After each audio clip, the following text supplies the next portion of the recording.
majority of this story that we read is actually the story of Lancelot. Even though it's called the death of Arthur, it is the story of Lancelot primarily, and Lancelot's inability to achieve the Grail image and his coming to grips with his own problems, his own failings.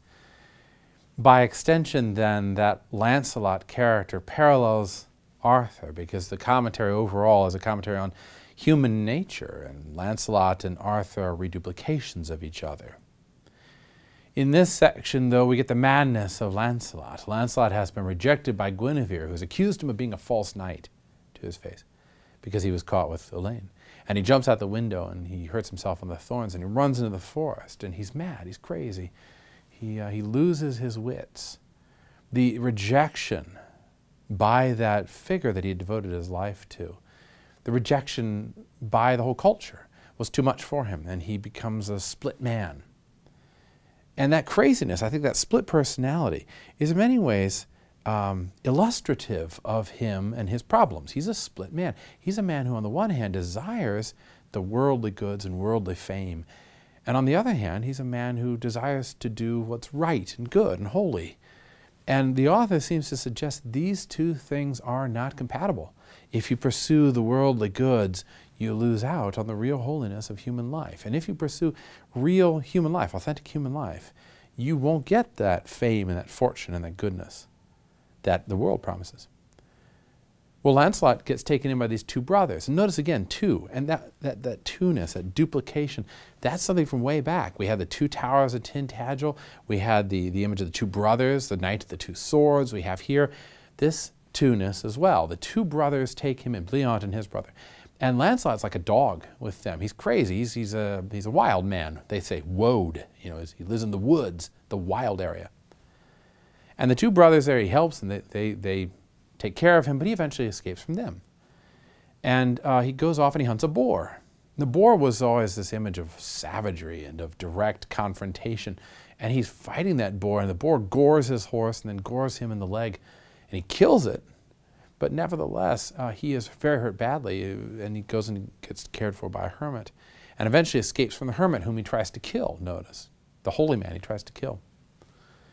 And he goes off and he finds his way back to Corbin, finds somehow his way back to the land where Elaine lives. And he comes back a broken man, a different man than when he left way back, because he's been out in the wilderness for almost 2 years. But when he puts on the cloak, this red cloak, and he sleeps out in the garden, Elaine recognizes him. And she's shocked, she's appalled. Here's this man I love, broken, sorrowful, miserable, out of his wits. She takes him in. She cares for him, nurses him, brings him back to full mental health. And so she cures him of a near-death experience in the very same way that the Grail cured originally Percival, and in the very same way that the Grail cures the Fisher King. Here the Grail, Elaine, cures Lancelot and brings him into the castle. The castle, which, by the way, is called the Castle of the Joyous Guard. It's the Joyous Isle. It's the realm of happiness. And so in the midst of this happiness, Lancelot is brought back to full mental health, and the woman that is really perfect for him nurses him back to health. And she says something, I think, very touching and very beautiful to him at one point. He's utterly ashamed that he has been insane, that he's lost his wits. And she says to him that it's okay, I still love you. And he asks her for a place in his court because he can't go back to Camelot. And she says to him, I would give anything for you. I would die for you. This is what she says. Sir, said Dame Elaine, I will live and die with you, and only for your sake. And if my life might not avail you, and my death might avail you, wit you well I would die for your sake. And where ye be, my lord Sir Lancelot, doubt ye not, but I will be with you with all the service that I may do. See, here's Elaine who says, I will give my life for you. I will live with you. I will spend my entire life with you and help you in any way possible. I would shed my blood for you. And as a reader, you're reading this and you're thinking, Lance, why don't you wake up? This is the woman. This is your life. This is normal human life. why don't you fall in love with this woman and get rid of that desire for Guinevere?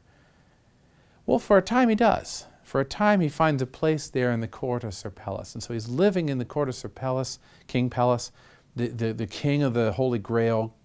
He's living with Elaine, the woman that's perfect for him. He reconstitutes himself as the Chevalier mal fait, the ill-made knight. Almost like he's recognizing for the first time that I'm not the greatest knight in the world. I'm broken. I need help. And he paints he colors his shield sable, black, with a silver queen and the knight kneeling in front of her on the shield. And you think, wow, okay, he's finally got it. He's finally understanding. But then there's that small line that says, every day,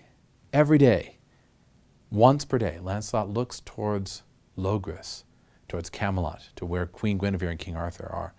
And he becomes sad. He goes and he starts weeping because he's not there. And this, I think, creates that tension, creates that agony of ironic desire for worldly fame and the desire for happiness and safety and security. He has with Elaine everything that a human being needs or wants. Happiness and beauty and peace and calm. And yet he can't stop desiring this fame and this fortune. And it raises this huge question, which will only be answered further on. What does it take to get a man or a woman to realize what they really want? What does it take to knock into a man or a woman the idea of what the Grail actually is? Because it seems as though Lance is setting himself up so that the only thing that will cause him to understand what the Grail is utter ruin, utter loss.